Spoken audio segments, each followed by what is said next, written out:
ഒരു career build ചെയ്യാൻ സഹായിക്കുന്ന കോഴ്സുകൾ, തൊഴിലിടങ്ങളിലെ വിവിധ ആശയങ്ങൾ എന്നിവ ചർച്ച ചെയ്യുന്ന കരിയർ ബിൽഡറിലേക്ക് ഏവർക്കും സ്വാഗതം.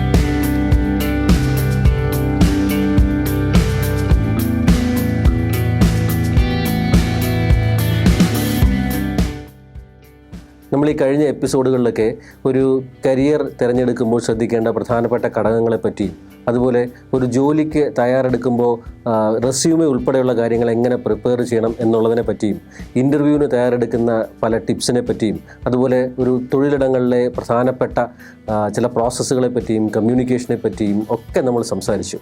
ഇന്ന് നമുക്ക് ഒരു വെക്കേഷൻ സമയം ആയതുകൊണ്ട് തന്നെ +2 കഴിഞ്ഞതും ഡിഗ്രി കഴിഞ്ഞുപോയിട്ടുള്ള കുട്ടികൾ അടുത്തത് ഏത് കോഴ്സ് എടുക്കണം, ഏത് ക്യാമ്പസിലേക്ക് പോകണം എന്നുള്ളതിൻ്റെയൊക്കെ ചർച്ചകൾ ആരംഭിച്ച് കാണും. അവരുടെയൊക്കെ വീടുകളിൽ പാരൻസുമായിട്ടൊക്കെ അവർ ഡിസ്കസ് ചെയ്ത് കാണും. സാധാരണ +2 കഴിഞ്ഞൊരു കുട്ടി ഒരു ഡിഗ്രി തലത്തിലേക്ക് പോകുന്നതും ഡിഗ്രി കഴിഞ്ഞിട്ട് പോസ്റ്റ് ഗ്രാജുവേറ്റ് തലത്തിലേക്കൊക്കെ പോകുന്നതും നമ്മൾ ഹയർ എഡ്യൂക്കേഷൻ കോഴ്സുകളെന്ന് പറയും. ഇത്തരത്തിൽ ഹയർ എഡ്യൂക്കേഷൻ കോഴ്സുകൾ പലപ്പോഴും ഒരു ജോലി കിട്ടാനും ഒരു ലോങ് ടേം കരിയർ ബിൽഡ് ചെയ്യാനും ഒക്കെ അടിസ്ഥാനമായി പ്രവർത്തിക്കുന്നു. അതുകൊണ്ട് നമ്മളൊരു കോഴ്സ് തിരഞ്ഞെടുക്കുമ്പോഴും ഒരു ക്യാമ്പസ് തിരഞ്ഞെടുക്കുമ്പോഴും ഒക്കെ പല കാര്യങ്ങൾ ശ്രദ്ധിച്ച് അത് ചർച്ച ചെയ്തിട്ട് വേണം ഒരു തീരുമാനമെടുക്കാൻ. അതുകൊണ്ട് ഇന്നത്തെ എപ്പിസോഡിൽ നമുക്കൊരു ക്യാമ്പസ് തിരഞ്ഞെടുക്കുമ്പോഴും ഒരു കോഴ്സ് തിരഞ്ഞെടുക്കുമ്പോഴും ശ്രദ്ധിക്കേണ്ട ചില കാര്യങ്ങളെപ്പറ്റി സംസാരിക്കാം.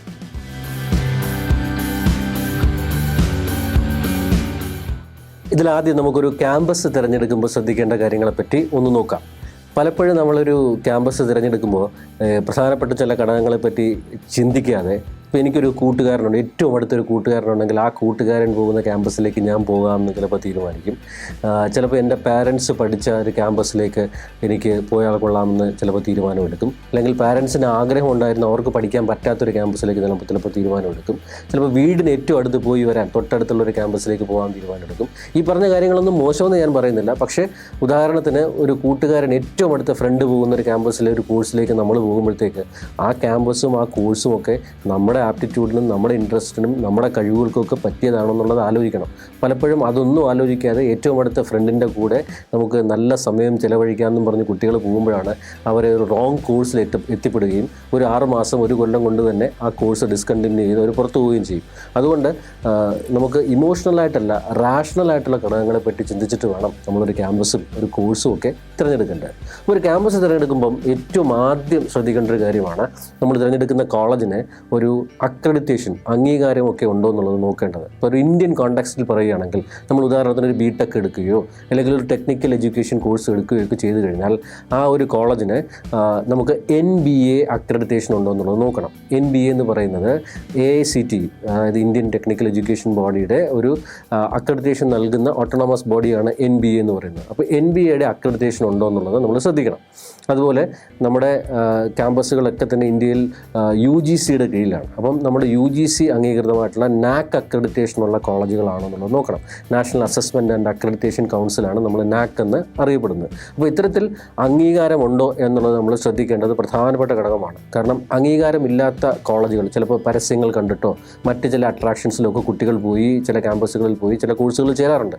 പക്ഷേ പഠിച്ച് 6 മാസം 1 കൊല്ലം 1.5 കൊല്ലമൊക്കെ കഴിഞ്ഞ് കഴിയുമ്പോഴാണ് ഈ ക്യാമ്പസിനോ ഈ കോഴ്സിനോ ഈ പറഞ്ഞ ബോഡികളുടെ അംഗീകാരമില്ല എന്നുള്ളത് നമ്മൾ മനസ്സിലാക്കുന്നതും അതുകൊണ്ട് അത് പഠിച്ചു കഴിഞ്ഞാൽ ആ കോഴ്സിനൊരു വാലിഡിറ്റി ഇല്ല എന്നുള്ളത് മനസ്സിലാക്കുകയും ആ കോഴ്സ് ഡിസ്കണ്ടിന്യൂ ചെയ്ത് വെളിയിൽ പോകേണ്ടി വരികയൊക്കെ ചെയ്യുന്നു. അതുകൊണ്ട് UGCയുടെയും AICTE പോലെയുള്ള ഇന്ത്യൻ എഡ്യൂക്കേഷൻ ബോഡീസിൻ്റെ അക്രഡിറ്റേഷൻ ഉണ്ടോ എന്നുള്ളത് നിങ്ങൾ പ്രത്യേകം ശ്രദ്ധിക്കണം. ഇതിനോടൊപ്പം തന്നെ നമുക്ക് അക്രഡിറ്റേഷനോടൊപ്പം ക്വാളിറ്റി ഉണ്ടോ എന്നുള്ളതും കൂടെ നമ്മൾ നോക്കണം. ക്വാളിറ്റി ഉണ്ടോ എന്നുള്ളത് നോക്കുന്നത് ഉദാഹരണത്തിന് NIRF എന്ന് പറഞ്ഞാൽ നാഷണൽ ഇൻസ്റ്റിറ്റ്യൂഷണൽ റാങ്കിങ് ഫ്രെയിംവർക്ക്, അതിൻ്റെ ലിസ്റ്റ് എടുത്ത് നോക്കിക്കഴിഞ്ഞാൽ നമ്മൾ ചേരാൻ ഉദ്ദേശിക്കുന്ന കോളേജിൻ്റെ റാങ്ക് എത്രത്തോളം ഉണ്ട് എന്നുള്ളത് നമുക്ക് അറിയാനായിട്ട് പറ്റും. അപ്പം ഈ അംഗീകാരത്തിനോടൊപ്പം അതിൻ്റെ ഒരു ക്വാളിറ്റി പാരാമീറ്ററും കൂടെ നമുക്ക് മനസ്സിലാക്കാൻ പറ്റുന്നു. ഇപ്പോൾ പല കുട്ടികളും ഇന്ത്യ വിട്ട് വിദേശ രാജ്യങ്ങളിലൊക്കെ പഠിക്കാൻ പോകാറുണ്ട്. അപ്പോൾ വിദേശ രാജ്യങ്ങളിൽ പഠിക്കാൻ പോകുമ്പോൾ അവർ തിരഞ്ഞെടുക്കാൻ ഉദ്ദേശിക്കുന്ന യൂണിവേഴ്സിറ്റികൾക്കും കോളേജുകൾക്കും ഇത്തരത്തിലുള്ള അംഗീകാരങ്ങളുണ്ടോ അല്ലെങ്കിൽ റാങ്കിങ് ഉണ്ടോ എന്നുള്ളതൊക്കെ ചെക്ക് ചെയ്യുന്നത് നല്ലതായിരിക്കും. ഒരു ഉദാഹരണം പറയുകയാണെങ്കിൽ QS റാങ്കിങ് എന്ന് പറയുന്നത് ഇപ്പോൾ ലോകതലത്തിൽ ഗ്ലോബൽ തലത്തിലുള്ള യൂണിവേഴ്സിറ്റികളുടെ ഒരു റാങ്കിങ് ഫ്രെയിംവർക്കാണ്. അപ്പം നിങ്ങൾ ഉദ്ദേശിക്കുന്ന കോഴ്സുള്ള ആ ക്യാമ്പസ് ലോക നിലവാരത്തിൽ ഏത് റാങ്കിൽ പെടും എന്നുള്ളത് നമുക്ക് അറിയാനായിട്ട് പറ്റും. ഇതുപോലെ തന്നെ centre for world university ranking എന്ന് പറയുന്ന മറ്റൊരു ഫ്രെയിംവർക്കുണ്ട്. അപ്പോൾ ഇത്തരത്തിലുള്ള സിസ്റ്റങ്ങളിലൊക്കെ കയറി നിങ്ങൾ ഉദ്ദേശിക്കുന്ന യൂണിവേഴ്സിറ്റിക്ക് അംഗീകാരമുണ്ടോ റാങ്കിങ് ഉണ്ടോ എന്നുള്ളതൊക്കെ ചെക്ക് ചെയ്യേണ്ടതാണ് ആദ്യമായിട്ട് നിങ്ങൾ ചെയ്യേണ്ട ഒരു പ്രധാനപ്പെട്ട കാര്യം. രണ്ടാമത്തെ പോയിന്റാണ് നിങ്ങൾ എടുക്കാൻ ഉദ്ദേശിക്കുന്ന പ്രോഗ്രാം അവിടെ എങ്ങനെയാണെന്നുള്ളത് ശ്രദ്ധിക്കേണ്ടത്. അപ്പോൾ ഈ പ്രോഗ്രാം എന്ന് പറയുമ്പോൾ ചിലപ്പോൾ നിങ്ങൾക്ക് പെട്ടെന്ന് മനസ്സിലാവണമല്ലോ. ഉദാഹരണം പറയാം. ഇപ്പോൾ നിങ്ങളൊരു MBA കോഴ്സ് എടുക്കാനാണ് തീരുമാനിച്ചിരിക്കുന്നത്. നിങ്ങൾക്ക് MBAക്ക് ലോജിസ്റ്റിക്സ് പഠിക്കാനാണ് ആഗ്രഹം. പക്ഷേ നിങ്ങൾ ആ MBA ഒരു കോളേജിലുണ്ടെന്ന് പറഞ്ഞ് ചേരുകയും ആ കോളേജ് ചേർന്ന് കഴിഞ്ഞ് കുറച്ച് കഴിഞ്ഞപ്പോഴാണ് നിങ്ങൾക്ക് മനസ്സിലാകുന്നത് ലോജിസ്റ്റിക്സ് എന്ന് പറഞ്ഞൊരു സ്പെഷ്യലൈസേഷൻ അവിടെ ഇല്ല, അവിടെ മറ്റ് സ്പെഷ്യലൈസേഷൻസേ ഉള്ളൂ എന്നുള്ളത് മനസ്സിലാക്കുന്നത്. അതിൻ്റെ അർത്ഥം ഇത്രയേ ഉള്ളൂ, കോഴ്സിൻ്റെ ടൈറ്റിൽ മാത്രം നിങ്ങൾ കണ്ട ആ പ്രോഗ്രാമിൽ പോയി ചേരരുത്. നിങ്ങൾ സ്പെഷ്യലൈസ് ചെയ്യാൻ ഉദ്ദേശിക്കുന്ന സബ് പ്രോഗ്രാംസ് അല്ലെങ്കിൽ കോഴ്സിൻ്റെ സ്പെഷ്യലൈസേഷൻസും അവിടെ ഉണ്ടെന്നുള്ളത് ഉറപ്പുവരുത്തിയതിന് ശേഷം വേണം നമ്മൾ ഒരു ക്യാമ്പസും ഒരു കോഴ്സും ഒക്കെ തിരഞ്ഞെടുക്കേണ്ടത്. അപ്പം പ്രോഗ്രാം അതിൻ്റെ നമ്മൾ ഉദ്ദേശിക്കുന്ന രീതിയിൽ നമ്മുടെ കരിയർ ഇൻട്രസ്റ്റ് പെർസ്യൂ ചെയ്യാൻ സാധിക്കുന്ന സ്പെഷ്യലൈസേഷൻസ് ഉള്ള പ്രോഗ്രാമാണോ ആ ക്യാമ്പസിൽ ഉണ്ട് എന്നുള്ളത് ഉറപ്പുവരുത്തേണ്ടതാണ് രണ്ടാമത്തെ ഘടകം. മൂന്നാമത്തെ ഒരു ഘടകമാണ് ലൊക്കേഷൻ എന്ന് പറയുന്നത്. ഇതിൻ്റെ നമ്മളൊരു ക്യാമ്പസൊക്കെ തിരഞ്ഞെടുക്കുമ്പോൾ പ്രത്യേകിച്ച് ആദ്യമായിട്ടൊക്കെ +2 കഴിഞ്ഞൊക്കെ പോകുമ്പോൾ കുട്ടികൾക്ക് പലപ്പോഴും പുതിയ അന്തരീക്ഷമായിട്ട് അഡ്ജസ്റ്റ് ചെയ്യാൻ തന്നെ ബുദ്ധിമുട്ടുണ്ടാകും. ഇനിയിപ്പം ഒരു കോളേജിൽ നാട്ടിൽ പഠിച്ചിട്ട് വിദേശത്ത് മറ്റൊരു കോളേജിൽ പോയാലും മറ്റൊരു സംസ്ഥാനത്തോ രാജ്യത്തോ പോകുമ്പോഴും നമുക്ക് അഡ്ജസ്റ്റ് ചെയ്യാനായിട്ട് ചില ബുദ്ധിമുട്ടുകളുണ്ടാകും. അപ്പോൾ അതിൽ ബേസിക്കായിട്ട് ചില ഘടകങ്ങൾ ശ്രദ്ധിക്കേണ്ടത്, ഇപ്പോൾ നമുക്ക് നമ്മൾ ഉദ്ദേശിക്കുന്ന ക്യാമ്പസിൽ ഹോസ്റ്റലുണ്ടോ, ആ ഹോസ്റ്റലും ക്യാമ്പസുമായിട്ടുള്ള ദൂരം എത്രയാണ്, നിങ്ങളിരിക്കുന്ന ആ ഒരു ക്യാമ്പസ് അർബൻ മേഖലയിലാണോ അതോ ഒരു സബർബൻ ഗ്രാമ മേഖലയിലാണോ, നമുക്ക് അത്യാവശ്യം ഉണ്ടെങ്കിൽ ഒരു ടൗൺഷിപ്പിലേക്ക് പോകാനായിട്ട് എത്രത്തോളം ദൂരമുണ്ട്, അങ്ങനെയൊക്കെ പോയി വരാനുള്ള ലോക്കൽ ട്രാൻസ്പോർട്ടേഷൻ സംവിധാനം അവിടെ ഉണ്ടോ, ഇത്തരത്തിലുള്ള കാര്യങ്ങളൊക്കെ ഒരു ലോക്കൽ ജിയോഗ്രഫിക്കൽ കോണ്ടെക്സ്റ്റിൽ നമ്മളൊന്ന് ചിന്തിച്ചിട്ടും കൂടെ വേണം നമ്മൾ എവിടെയാണെങ്കിലും ഒരു ക്യാമ്പസ് തിരഞ്ഞെടുക്കേണ്ടത്. ഇതാണ് ഒരു മൂന്നാമത്തെ ഘടകം. നാലാമത്തെ ഒരു ഘടകമാണ് കോസ്റ്റ് ആൻഡ് എയ്ഡ് എന്ന് പറയുന്നത്. അത് ഈ കോസ്റ്റ് ആൻഡ് എയ്ഡ് എന്ന് പറയുമ്പോൾ തന്നെ നമുക്ക് മനസ്സിലായി കാണാം, നമുക്ക് പഠിക്കണം എന്നുണ്ടെങ്കിൽ ഫീസ് കൊടുക്കണം, അതിന് കുറേ പൈസ ചിലവാകും. ഒരു ഫിനാൻസ് കമ്പോണൻ്റ് നമ്മളൊരു ഹയർ എഡ്യൂക്കേഷനിൽ വളരെ പ്രധാനപ്പെട്ട ഒരു കാര്യമാണ്. അപ്പോൾ നമ്മളൊരു കോഴ്സ് എടുക്കുമ്പോഴത്തേക്ക് ആ കോഴ്സിൻ്റെ ഫീസ് ക്യാമ്പസ് അനുസരിച്ച് മാറിക്കൊണ്ടിരിക്കും. ഇപ്പോൾ ക്യാമ്പസ് കൊടുക്കുന്ന ഫെസിലിറ്റീസ് അനുസരിച്ച് അതിൻ്റെ ഫീസിൻ്റെ കാര്യങ്ങൾ മാറിക്കൊണ്ടിരിക്കും. അപ്പോൾ ഒരു ക്യാമ്പസിലേക്ക് നമ്മൾ പോകുമ്പോഴത്തേക്ക് ക്യാമ്പസിൽ നോക്കേണ്ട കാര്യങ്ങളിൽ ഒരു പ്രധാനപ്പെട്ട ഘടകമാണ് ഈ കോസ്റ്റ് ആൻഡ് ഫിനാൻഷ്യൽ എയ്ഡ് എന്ന് പറയുന്നത്. അതായത് ട്യൂഷൻ ഫീസ് എത്രയാണ്, ഹോസ്റ്റൽ ഫീസ് എത്രയാണ്, ക്യാമ്പസ് നൽകുന്ന മറ്റ് ഫെസിലിറ്റീസിനുള്ള ചാർജുകൾ എങ്ങനെയാണ്, ഇപ്പോൾ ലാബ് പോലെയുള്ള റിക്രിയേഷൻ ഫെസിലിറ്റി പോലെയുള്ള മറ്റ് സർട്ടിഫിക്കേഷൻ കോഴ്സുകൾ പോലെയുള്ള കാര്യങ്ങൾക്കുള്ള ഫീസുകൾ എത്രത്തോളമാണ്, ഇതൊക്കെ നമ്മളൊന്ന് നോക്കി മനസ്സിലാക്കണം. അപ്പോൾ നമുക്കൊരു ഉദ്ദേശ ഐഡിയ കിട്ടും എത്ര എക്സ്പെൻസ് ആകുമെന്നുള്ളത്. ഇതിനൊക്കെ പുറമെ നമ്മളവിടെ താമസിക്കുമ്പോഴത്തേക്ക് അങ്ങോട്ടും ഇങ്ങോട്ടും പോകാനും നമ്മുടെ പേഴ്സണൽ എക്സ്പെൻസസിനും ഒരു നല്ല തുകയാവും. അപ്പോൾ ആ ഒരു സ്ഥലത്ത് താമസിക്കുമ്പോഴത്തേക്കുള്ള എക്സ്പെൻസുകൾ എത്രയാണെന്നുള്ളതും നമ്മളൊന്ന് കാൽക്കുലേറ്റ് ചെയ്ത് വെക്കേണ്ടതാണ്. ഇതിനു പുറമെ നമ്മൾ പഠിക്കാനായിട്ട് നമ്മുടെ കയ്യിലുള്ള തുകയല്ലാതെ ആ ഒരു ക്യാമ്പസിൽ പഠിക്കുമ്പോൾ ആ ക്യാമ്പസ് എന്തെങ്കിലും സ്കോളർഷിപ്പ് നമ്മൾ പഠിക്കുന്ന പ്രോഗ്രാമിന് നൽകുന്നുണ്ടോ എന്നുള്ളത് ചെക്ക് ചെയ്യണം. അതുപോലെ ഗ്രാൻറ്റുകൾ ലഭ്യമാണോ എന്നുള്ളത് ചെക്ക് ചെയ്യണം. ചില ക്യാമ്പസുകളൊക്കെ നമുക്കൊരു സ്റ്റുഡൻറ്റ് ലോൺ കിട്ടാൻ തന്നെ സഹായിക്കും. അത്തരത്തിലുള്ള സ്റ്റുഡൻറ്റ് ലോണുകൾ ലഭ്യമാണോ എന്നുള്ളത് ചെക്ക് ചെയ്യണം. അങ്ങനെ നമുക്ക് ഒരു കോസ്റ്റ് ആൻഡ് ഫിനാൻഷ്യൽ എയ്ഡ് എന്ന് പറയുന്ന ഒരു ഘടകവും നമ്മളൊരു ക്യാമ്പസ് തിരഞ്ഞെടുക്കുമ്പോൾ ശ്രദ്ധിച്ച് ചർച്ച ചെയ്ത് അന്വേഷിച്ച് തീരുമാനമെടുക്കേണ്ട ഒരു ഘടകം തന്നെയാണ്.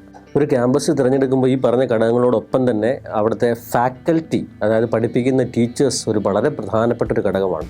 അവിടുത്തെ ടീച്ചേഴ്സിൻ്റെ എക്സ്പീരിയൻസ് എത്രത്തോളമുണ്ട്, അതുപോലെ തന്നെ PhD ഉള്ള റിസർച്ച് ചെയ്തിട്ടുള്ള ഡോക്ടറേറ്റ് ഉള്ള ടീച്ചേഴ്സ് ഉണ്ടോ, അതുപോലെ ടീച്ചേഴ്സ് റിസർച്ച് കാര്യങ്ങളിൽ പുറമേ ഇൻവോൾവ് ആണോ, ഇൻഡസ്ട്രി കൺസൾട്ടിങ്, നമുക്കിപ്പോൾ ഏറ്റവും കൂടുതൽ സ്കിൽഡ് ആയിട്ടുള്ള കുട്ടികൾ പഠിച്ചിറങ്ങണം എന്നുണ്ടെങ്കിൽ ടീച്ചേഴ്സിനും അതിനനുസരിച്ചിട്ടുള്ള എക്സ്പോഷർ വേണം. അപ്പം നല്ല നല്ല ക്യാമ്പസുകളിലെ ടീച്ചേഴ്സ് ഇൻഡസ്ട്രിയൽ കൺസൾട്ടിങ്ങിൽ ഇൻവോൾവ് ആണ്. അപ്പോൾ അത്തരത്തിൽ ഇൻഡസ്ട്രി കൺസൾട്ടിങ്ങിൽ ഇൻഡസ്ട്രിയിൽ പോയി പ്രോജക്റ്റുകൾക്ക് അഡ്വൈസ് കൊടുക്കുകയും കൺസൾട്ട് ചെയ്യുകയും ചെയ്യുന്ന ടീച്ചേഴ്സ് ഉണ്ടോ, അതുപോലെ തന്നെ കുട്ടികളും ടീച്ചേഴ്സുമായിട്ടുള്ള റേഷ്യോ, ഫാക്കൽറ്റി സ്റ്റുഡൻറ്റ് റേഷ്യോ എത്രത്തോളമുണ്ട്, ഇത്തരത്തിലുള്ള കാര്യങ്ങളും കൂടെയൊക്കെ നമ്മളൊന്ന് ഫാക്കൽറ്റി പോയിൻ്റ് ഓഫ് വ്യൂവിൽ ശ്രദ്ധിക്കേണ്ടത് വളരെ അത്യാവശ്യമാണ്.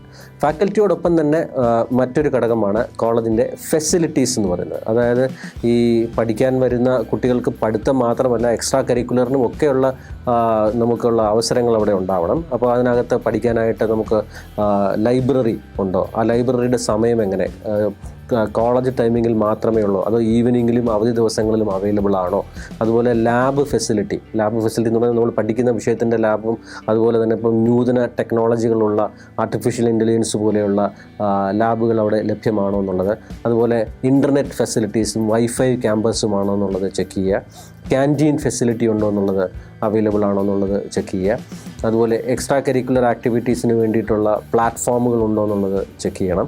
അതുപോലെ സംരംഭം, പുതിയതായിട്ട് എന്തെങ്കിലും ആശയങ്ങൾ വെച്ചിട്ട് ബിസിനസ് തുടങ്ങണമെന്നൊക്കെ താല്പര്യമുള്ള കുട്ടികൾ പല വിഷയങ്ങൾ പഠിക്കുന്നുണ്ടാവാം. അത്തരത്തിലുള്ള കുട്ടികളെ പ്രോത്സാഹിപ്പിക്കുന്നതിന് വേണ്ടിയിട്ട് ഓൺട്രപ്രണർഷിപ്പ് ക്ലബ്ബുകളുണ്ടോ, IEDC സെൻറ്റേഴ്സ് ഉണ്ടോ, ഈ സ്റ്റാർട്ടപ്പുകളെ പ്രൊമോട്ട് ചെയ്യാനും അതിനെ അഡ്വൈസ് ചെയ്യാനുള്ള ടീച്ചേഴ്സ് അടങ്ങുന്ന കമ്മിറ്റികളും അതിനുള്ള ഓഫീസുകളും ഉണ്ടോ, ഇതൊക്കെ നമ്മളൊന്ന് ചെക്ക് ചെയ്യേണ്ടത് വളരെ അത്യാവശ്യമാണ്. അത് ഫെസിലിറ്റീസ് എന്നാണ് നമ്മളിതിനെ പറയേണ്ടത്. അപ്പം ഞാൻ ഈ പറയുന്ന ഘടകങ്ങളെല്ലാം ഉണ്ടോ എന്നുള്ളത് നമുക്ക് ഒരു ക്യാമ്പസിൻ്റെ വെബ്സൈറ്റ് നോക്കിയിട്ടോ അല്ലെങ്കിൽ അവിടെ പഠിച്ച കുട്ടികളെ ആയിട്ട് നമ്മൾ സംസാരിച്ചിട്ടോ അല്ലെങ്കിൽ അതുമായിട്ട് ബന്ധമുള്ള ആൾക്കാരുമായിട്ട് നമുക്കൊന്ന് ഡിസ്കസ് ചെയ്തിട്ടോ അല്ലെങ്കിൽ നമുക്ക് വരുന്ന വാർത്തകൾ വെച്ചിട്ടോ ഒക്കെ നമുക്ക് അനലൈസ് ചെയ്യാൻ പറ്റുന്ന കാര്യങ്ങളാണ്.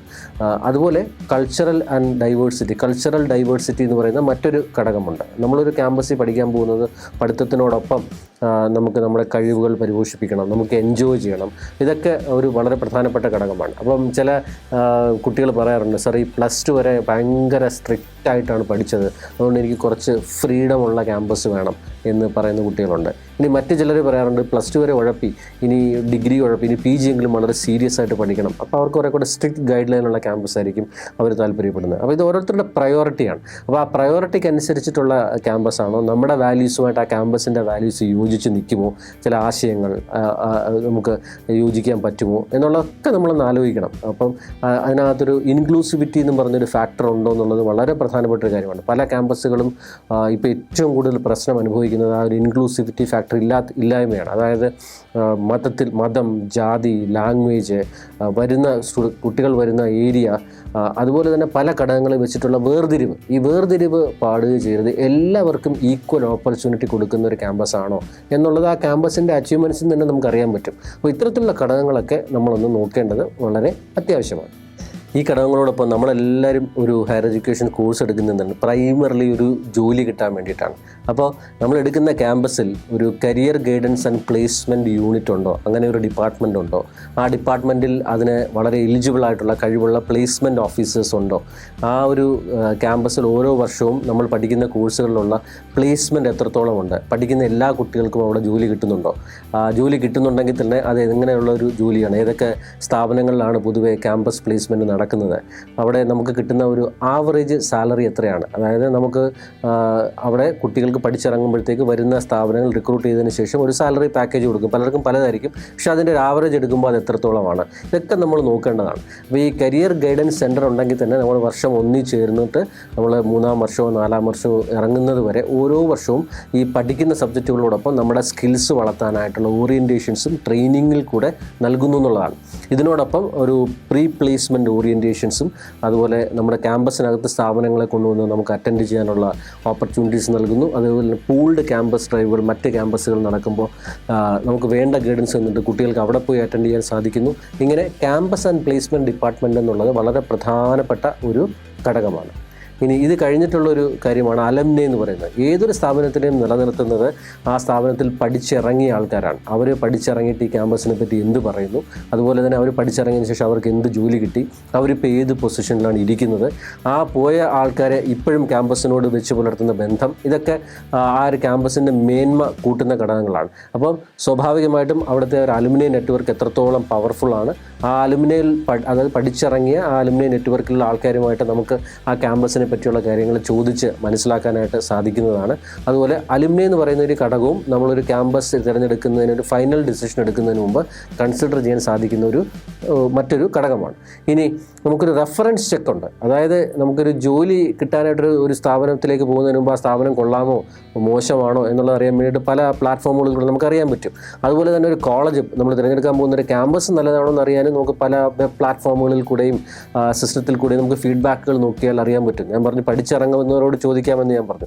അതിനോടൊപ്പം തന്നെ ഈ കോളേജ് ദേഖോ, ശിക്ഷ.com, കരിയേഴ്സ് 360 ഇതുപോലെയുള്ള പ്ലാറ്റ്ഫോമുകളിൽ നമ്മൾ നോക്കിക്കഴിഞ്ഞു കഴിഞ്ഞാൽ ഈ ഓരോ ക്യാമ്പസിൻ്റെയും എത്രത്തോളമുണ്ട്, അതിൻ്റെ ക്വാളിറ്റി എത്രത്തോളമുണ്ട്, അതിൻ്റെ സ്റ്റേറ്റസ് എത്രത്തോളമുണ്ട്, അത് നൽകുന്ന അവസരങ്ങൾ എന്തൊക്കെ, ഇപ്പോൾ അതിൻ്റെ ഒരു പ്രോഗ്രസ് എങ്ങനെയാണ്, ഇതൊക്കെ നമുക്ക് ആർട്ടിക്കിളിൽ കൂടെയും റാങ്കിങ് ഫ്രെയിംവർക്കുകളിൽ കൂടെയും അവർ പബ്ലിഷ് ചെയ്യുന്ന മറ്റ് ഡേറ്റകളിൽ കൂടെയും നമുക്ക് അറിയാൻ സാധിക്കും. അതുകൊണ്ട് റെഫറൻസ് ചെക്കും നമ്മളൊന്ന് നടത്തിയിട്ട് പോകണം.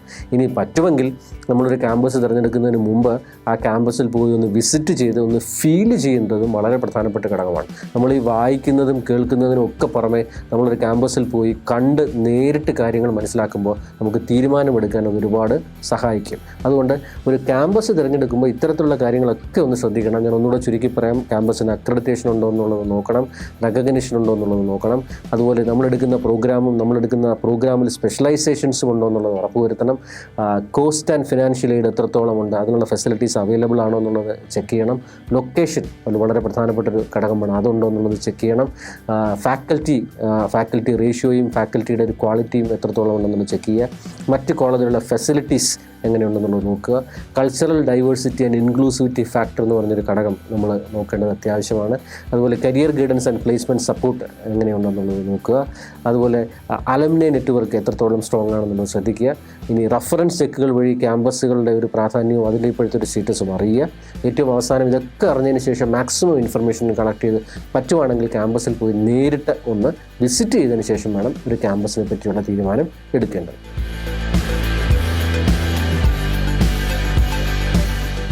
അപ്പോൾ ഇത്രയും നേരം നമ്മളൊരു ക്യാമ്പസ് തിരഞ്ഞെടുക്കുമ്പോൾ ശ്രദ്ധിക്കേണ്ട ഘടകങ്ങളെ പറ്റിയാണ് ചർച്ച ചെയ്തത്. ഇതിനോടൊപ്പം നമ്മൾ എന്തിനാണ് ഈ ഒരു ക്യാമ്പസ് തിരഞ്ഞെടുക്കുന്നത്? നമുക്ക് വേണ്ടപ്പെട്ട, നമുക്ക് ഭാവിയിൽ നമുക്ക് ഉപകാരപ്രദമാകുന്ന ഒരു കോഴ്സ് പഠിക്കാൻ വേണ്ടിയിട്ടാണ്. പലപ്പോഴും ഹയർ എഡ്യൂക്കേഷൻ നമ്മളൊരു കോഴ്സ് എടുക്കുന്നത് ആ കോഴ്സ് കഴിഞ്ഞ് അതുമായി ബന്ധപ്പെട്ടൊരു ജോലി കിട്ടാനും ആ ജോലി വഴി നമുക്കൊരു ലോങ് ടേം കരിയർ ഉണ്ടാകാനുമാണ്. അപ്പോൾ കോഴ്സ് എടുക്കുമ്പോഴും നമ്മൾ ചില കാര്യങ്ങൾ ശ്രദ്ധിക്കേണ്ടതുണ്ട്. അതിൽ ഒന്നാമത്തെ ഘടകം ഞാൻ ഈ പറഞ്ഞത് തന്നെയാണ്, നമ്മുടെ ആപ്റ്റിറ്റ്യൂഡിനും നമ്മുടെ ഇൻട്രസ്റ്റിനും മാച്ച് ചെയ്യുന്ന കോഴ്സാണോ നമ്മൾ എടുക്കുന്നത് എന്നുള്ള ഉറപ്പ് വരുത്തണം. കാരണം നമ്മുടെ ഒരു അക്കാഡമിക് ലൈഫിലെ ഏറ്റവും അവസാനത്തെ കോഴ്സുകളായിരിക്കും ഒരു പക്ഷേ ഡിഗ്രിയും പി ജിയും ഒക്കെ എന്ന് പറയുന്നത്. അത് നമുക്കൊരു അന്നം തരുന്ന കോഴ്സ് എന്ന് നമ്മൾ തന്നെ പറയുകയും ചെയ്യും. അതുകൊണ്ട് നമുക്ക് പഠിക്കാൻ സാധിക്കുന്ന, നമുക്ക് താല്പര്യമുള്ള, നമുക്ക് അഭിരുചിയുള്ള കോഴ്സാണോ എന്നുള്ളത് നമ്മൾ തിരഞ്ഞെടുക്കണം. ആ കോഴ്സിൻ്റെ ബേസിൽ നമ്മളൊരു ലോങ് ടേം ആയിട്ടൊരു കരിയർ ഗോളും ഫിക്സ് ചെയ്യണം. ഇതാണ് ഒന്നാമതായിട്ട് കോഴ്സ് എടുക്കുമ്പോഴത്തേക്ക് ശ്രദ്ധിക്കേണ്ട ഒരു ഘടകം. രണ്ടാമത്തെ ഒരു ഘടകമാണ് ഈ കോഴ്സ് എടുത്തിട്ട് നമ്മുടെ ഒരു ലോങ് ടേം അഭിരുചിയുടെയും ഇൻട്രസ്റ്റിൻ്റെയും കാര്യം പറഞ്ഞപ്പോൾ തന്നെ രണ്ടാമത്തെ ഘടകമാണ് ഈ കോഴ്സിന് ഞാൻ നേരത്തെ പറഞ്ഞ പോലെ ക്യാമ്പസിനുള്ളതുപോലെ തന്നെ അക്രഡിറ്റേഷൻ ഉണ്ടോ എന്നുള്ളതും ശ്രദ്ധിക്കണം. പലപ്പോഴും ക്യാമ്പസിന് അക്രഡിറ്റേഷൻ കാണും, പക്ഷേ നിങ്ങൾ എടുക്കുന്ന കോഴ്സിന് ചിലപ്പോൾ അംഗീകാരം ഉണ്ടാവില്ല. അപ്പോൾ ആ ഒരു ക്യാമ്പസിനോടൊപ്പം ആ കോഴ്സിനും അംഗീകാരം ഉണ്ടോ എന്നുള്ളതും നമ്മൾ ശ്രദ്ധിക്കേണ്ടത് വളരെ പ്രധാനപ്പെട്ട ഒരു ഘടകമാണ്. ഇനി നിങ്ങളൊരു കോഴ്സൊക്കെ എടുത്തതിന് ശേഷം ഈ കോഴ്സ് എങ്ങനെയാണ് അവിടെ നടത്തുന്നത് എന്നുള്ളതും നമ്മളൊന്ന് നോക്കേണ്ടത് അത്യാവശ്യമാണ്. ഇതിൻ്റെ മോഡ് ഓഫ് ലേണിംഗ് എങ്ങനെയാണ്, അതായത് ഫുൾ ടൈമായിട്ട് ഓഫ്ലൈൻ ഫിസിക്കൽ ക്ലാസ്സുകളാണോ നടക്കുന്നത്, അതോ ഓൺലൈൻ ഓഫ്ലൈൻ മോഡലുകളിലാണോ ഇത് നടക്കുന്നത്, ഇനി ഒരാഴ്ചയിൽ എത്ര ദിവസമാണ് ക്ലാസ് ഉള്ളത്, ഒരു ദിവസത്തെ ക്ലാസ് എത്ര മണിക്കൂറാണുള്ളത്, ഇനി അതിൽ തന്നെ ലൈബ്രറി അവേഴ്സ് എത്രത്തോളം ഉണ്ട് എന്നുള്ളതൊക്കെ ചെക്ക് ചെയ്യണം. ഈ മോഡിനോടൊപ്പം ഇപ്പോൾ നമുക്ക് പുതിയ രീതിയിൽ പല രീതിയിൽ നമ്മൾ പഠിച്ചാൽ മാത്രമേ നമുക്ക് നൈപുണ്യം വളർത്താൻ പറ്റുകയുള്ളൂ. നമുക്കൊരു ജോലിയിലൊക്കെ എത്തണമെന്നുണ്ടെങ്കിൽ നമുക്കൊരു തിയററ്റിക്കൽ നോളജ് മാത്രം പോരാ, മറ്റു പല കാര്യങ്ങളും നമ്മൾ നേടേണ്ടതുണ്ട്, സ്കില്ല് പോലെയുള്ള കാര്യങ്ങൾ നേടേണ്ടതുണ്ട്.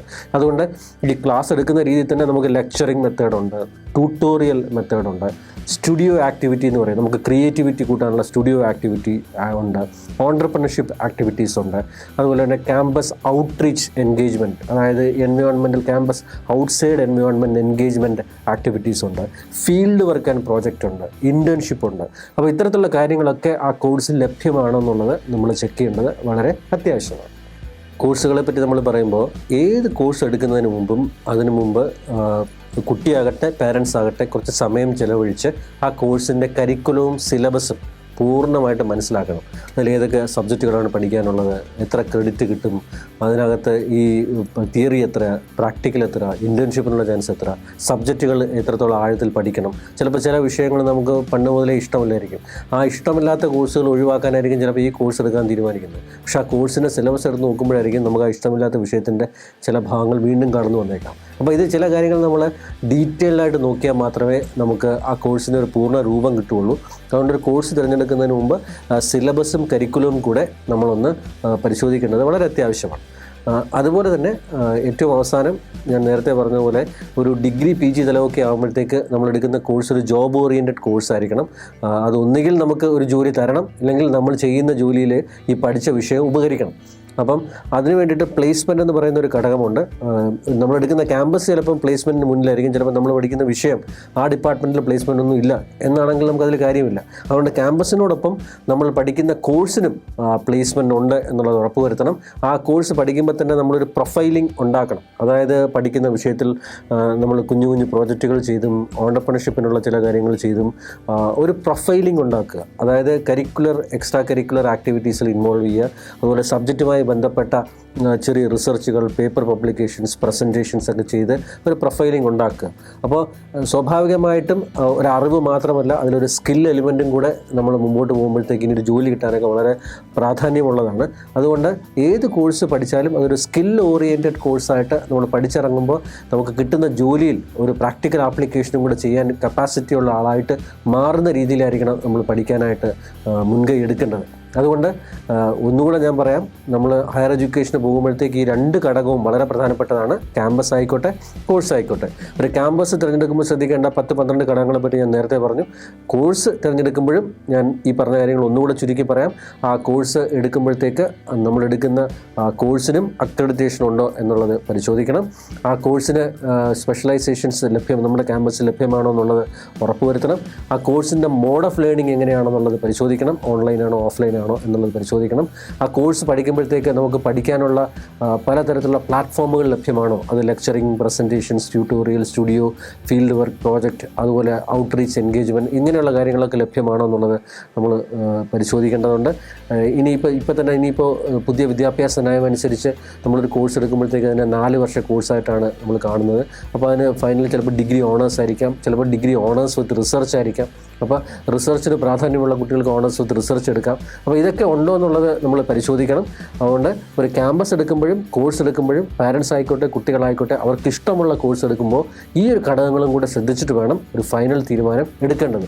പലപ്പോഴും ഈ വരുന്നവരും പോകുന്നവരും പല അഭിപ്രായം പറഞ്ഞിരിക്കാം. അത് ചിലപ്പോൾ തെറ്റായിരിക്കാം. ഫോർ എക്സാമ്പിൾ, വളരെ നല്ലൊരു കോഴ്സ് നിങ്ങൾക്ക് എടുക്കണം എന്ന് താല്പര്യമുള്ള ഒരു കോഴ്സ് നിങ്ങൾ എടുക്കാനായിട്ടിരിക്കുമ്പോഴായിരിക്കും ഒരാൾ വന്നിട്ട് പറയുന്നത്, അത് എൻ്റെ ചേച്ചിയുടെ മോന് ഈ കോഴ്സ് പഠിച്ചിട്ട് ഒരു ജോലിയും കിട്ടിയില്ല എന്ന് പറഞ്ഞിട്ട് അങ്ങ് പോകും. പക്ഷേ അത് കേട്ടതിന് ശേഷം നമുക്ക് വളരെ അപ്സെറ്റായിട്ട് ഒന്നാ പിന്നെ ഇത് എടുക്കേണ്ട തീരുമാനിക്കുകയാണെങ്കിൽ ഒരു മണ്ടൻ തീരുമാനമാണ്. ആ ഒരു കുട്ടിയുടെ ചിലപ്പോൾ ഉള്ള കഴിവുകേട് കൊണ്ടോ പ്രത്യേക സാഹചര്യങ്ങൾ കൊണ്ടായിരിക്കും ചിലപ്പോൾ ആ കോഴ്സ് പഠിച്ചിട്ട് ജോലി കിട്ടാത്തത്. പക്ഷേ ആ കോഴ്സ് പഠിച്ച മിക്കവർക്കും ആ ജോലി കിട്ടിയിട്ടുണ്ടെങ്കിൽ, നിങ്ങൾക്ക് ആ കോഴ്സ് ഇഷ്ടമുള്ളതാണെങ്കിൽ തീർച്ചയായിട്ടും ആ കോഴ്സ് എടുക്കണം. അതുകൊണ്ട് നമുക്ക് ഇഷ്ടപ്പെട്ടുള്ള കോഴ്സ് നല്ല ക്യാമ്പസിൽ പഠിച്ച് അതൊരു ജോലിയിലും ഒരു ലോങ് ടേം കരിയറിലും എത്തണം എന്നുള്ളത് ഉറപ്പുവരുത്തണം. അതുകൊണ്ട് ശരിയായ തീരുമാനം ശരിയായ സമയത്തെടുക്കാനായിട്ട് ഈ ഘടകങ്ങൾ ആലോചിച്ച് ഡിസ്കസ് ചെയ്ത് എടുത്തു കഴിഞ്ഞാൽ അത് തീർച്ചയായിട്ടും പ്രയോജനപ്പെടും. അതിന് നിങ്ങൾക്ക് സാധിക്കട്ടെ എന്ന് ആശംസിക്കുന്നു.